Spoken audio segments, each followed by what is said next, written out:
The son who stood beside him for 15 years on national television is now standing beside him one final time. In private, in grief, in a silence that no camera will ever capture. Brandon Sheets has lost his father, and the world that watched them work together, bid together, laugh together, build something together under the bright lights of reality television, is now waiting alongside him, heartbroken and patient, for the moment the family is ready to say goodbye.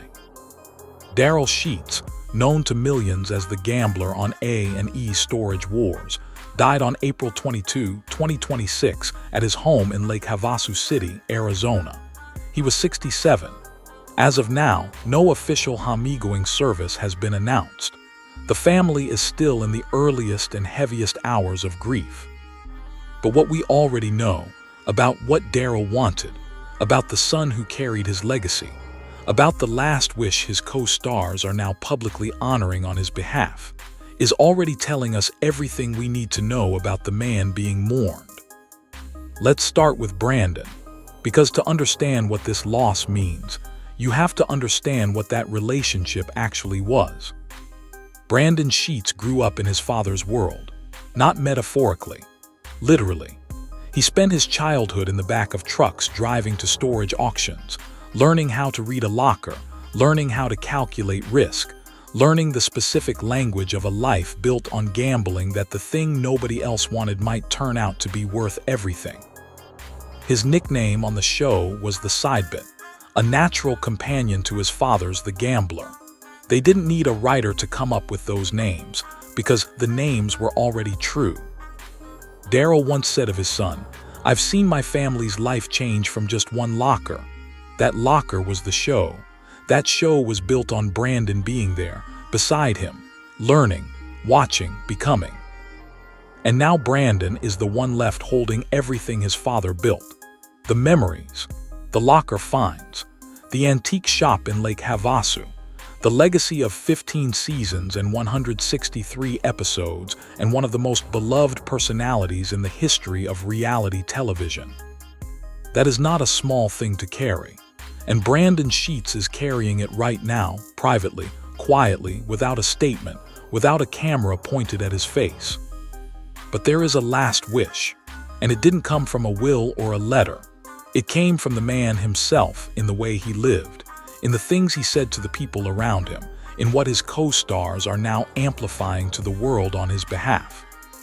One of his closest friends on the show said it out loud in the days after his death. "I know Daryl would want something positive out of this." Something positive, that was his wish.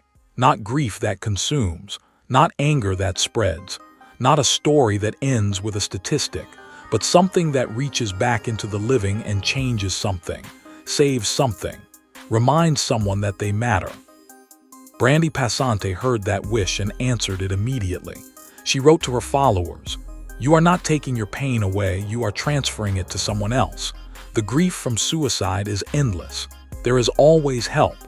And she posted the 988 number because she knew what it costs a family to lose someone this way. She has paid that cost herself. That is the positive thing Daryl wanted, not in a press release, not in a tribute show, but in real people reaching real people in the moment before it becomes too late.